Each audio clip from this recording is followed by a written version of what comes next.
We all know just what a massively successful and beloved series Demon Slayer is. With that, it comes as no surprise that the world of the show is extremely rich and fleshed out, with each character being a joy to learn about in their own right. Thanks to how vast the world is though, it can be easy to miss some things along the way. Here are 35 such shocking details. Number 1, a pretty easily missed detail if you're not a Japanese speaker is that Tanjiro's name in English translates quite literally to high-valued second son. A pretty apt description for the story's protagonist. For our second entry, we have the detail about Demon Slayer mortality rates. With the dangerous life that Demon Slayers lead, it's no small surprise that their life expectancy is quite low, capping it under 30 years old. In fact, the only known human to live to an old age while being a Demon Slayer was actually Yorichi. The third detail in this list is not a particularly significant detail from a story perspective, but it's interesting to note that Tanjiro's family are the only ones to be seen in clothing with square designs throughout the show. Number 4 is once again a not so significant but still interesting detail. In the Chinese version of Demon Slayer, Tanjiro's signature earrings have a different design than in every other version. This is on account of the war stuff. Anyways, moving on. Number 5. Have you ever wondered why Gyu's Haori has a dual design? Though it's quite apparent from some flashbacks, one could miss that the design of Gyu's Haori is a tribute to both his older sister and his friend Sabito. Each half of his Haori comes from those of his two loved ones from his past. Entry number 6 is about none other than Tanjiro's first teacher, the mask-wearing Urokodake. Did you know the reason Urokodake always wears a mask with a terrifying visage? If you recall, Tanjiro mentions at one point that he's seen the man's face and it's actually very gentle, so he may well cover it because he thinks his face is too kind-looking to keep his students in line. Now, we have a pretty big one here for number 7. If you're someone who pays attention to the little details, you'll have noticed this about Master Kagaya's kids. During their first appearance, Master Kagaya Ubayashiki's twin daughters are shown with white and black hair respectively. Later on during the Hashira meeting arc though, they've both got white hair. The reason for this isn't an animation error or oversight, but rather a pretty massive plot point. If you'd rather stay unspoiled, skip to detail number 8. So Master Kagaya actually has 5 children, 4 of them being daughters and 1 son. And you guessed it, the one with black hair is the son. The son, Kiriya Ubayashiki, was born as a weak and a frail child, so his parents raised him as a girl for most of his childhood. This is in line with a Japanese superstition that doing so will allow the child to be healthy later in life. Kiriya goes on to become the 98th leader of the Demon Slayer Corps after his father's passing. Following up with another detail about Master Ubayashiki's family, for number 8, we have the fact that Master Ubayashiki's white-haired daughters may be identical, but if you pay close attention, you can actually tell them apart from their different colored obese belts that they wear. Detail number 9 is to do with the nature and blades wielded by Demon Slayers. The color of a Demon Slayer sword doesn't change after being separated from its first wielder. As such, Tanjiro's first sword is blue because it was given to him by Urokodake, who is a water-breathing user. Rounding out our first 10 details,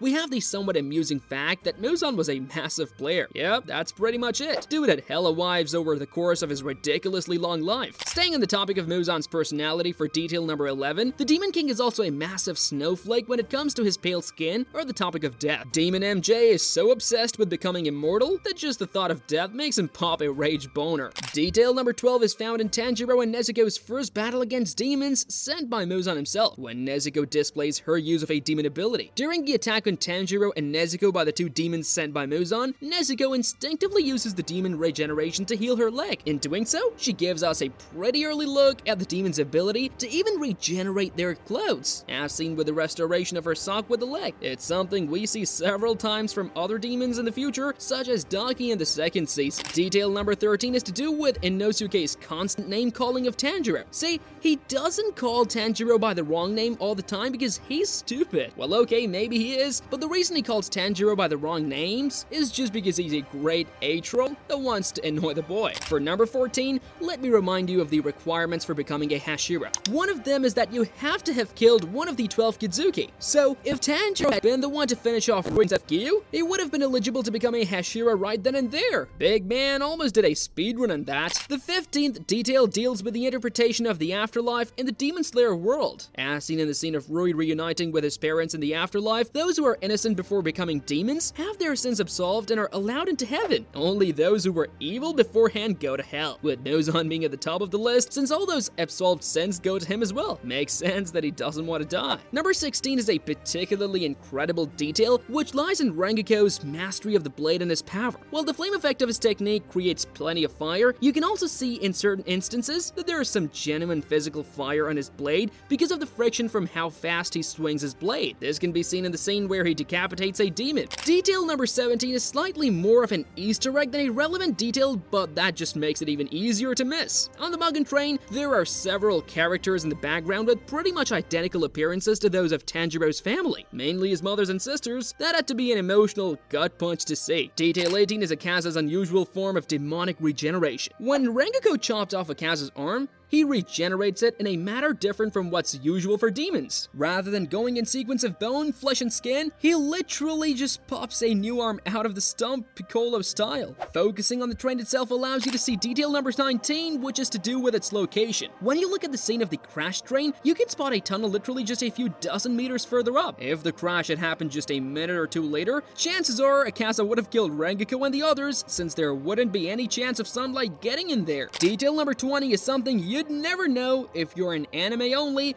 but the Rengoku to Akaza fight in Mugen Train is a small addition that's absent in the manga. During the soul-searing fight between Rengoku and Akaza, the dragon-like shape of the flame Hashira's 9th form is actually an anime-exclusive design choice. Number 21 is another detail that's very easy to miss, a bit of an Easter egg almost. During Tanjiro's rush to reach Rengoku's home, there was a man in a boat wearing a mask very reminiscent to those made by Urokodaki. This could potentially be Urokodaki himself on his way back from visiting Rengoku's father, since they were both Hashira in the past. Detail 22 brings us to the Chad known as Tenjin, in one of the ways he deals with having 3 wives. Pretty much all of Tenjin's accessorizing, namely his nail polish colors and earrings, are chosen to please his wives equally. Can't blame the guy, he's living the dream. The 23rd detail on the list is to do with why Nezuko's box pretty much never breaks. The box Tanjiro carries Nezuko around in is made of a special material called hinoki wood. It's easy to forget, but in moments like when Daki blows Tanjiro through a window and into the opposing building's wall, the lack of damage to the box makes it very apparent. Urokodaki himself spoke of how strong it is compared to the normal wood that's used in the construction of most buildings. In number 24, we once again see Nezuko displaying her ability to use demon powers. When Nezuko kicked Daki's head off, there is a very short moment where you can see the same light effect as the one in the airtight blood demon art that Akaza used. This is a clear showing of Nezuko's potential if she's allowed to develop, as she could access even more powers. Detail number 25 is to do with the total lack of death caused by Gyutaro's final attack. When Gyutaro used his last ultimate blood demon arc towards the end of season 2, the effects are disastrous. However, if you remember what happened early on, Tenjin's wives already evacuated the whole town, so there were no actual civilian casualties. Detail number 26 shows us that Akaza is a bit of a showboat, albeit a low-key one. In the beginning of season 3, when Akaza backhands Doma's jaw clean off his face, it seems completely effortless. But if you look closer, you'll see the effect that appears when he uses his airtight blood demon art. He did put some real strength into it, he just made it look like he wasn't actually trying. Detail the 27th is a subtle showing of how hard Muzan